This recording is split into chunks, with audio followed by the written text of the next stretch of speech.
நீங்கள் எல்லாருமே பார்த்துருப்பீங்க.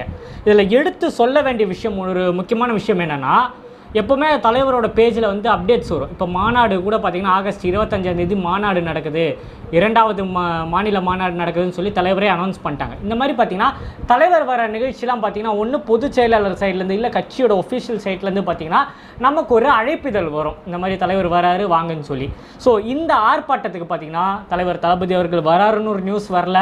எந்த தொண்டர்களுக்கும் எங்கள் யாருக்குமே தெரியாது இந்த ஆர்ப்பாட்டத்துக்கு விஜயன் வரப்போகிறாரு, இந்த கண்டன ஆர்ப்பாட்டம் இவ்வளோ பெரிய ஆர்ப்பாட்டமாக இருக்க போதெல்லாம் எங்களுக்கு தெரியாது. ஸோ போராட்டம் நடக்குது. 2-3 நாளைக்கு முன்னாடியே பார்த்தீங்கன்னா சொன்னாங்க நிறைய வாட்டி கேன்சல் ஆகிடுச்சு, நீதிமன்றத்தில் லெட்டர் கொடுத்து டேட்ஸ் கிடைக்கல, கொஞ்சம் வெயிட் பண்ண சொன்னாங்க, மண்டே டேட் அனௌன்ஸ் பண்ண போகிறாங்கன்னு சொல்லி நிறைய கன்ஃபியூஷன்ஸ்லாம் இருந்தது.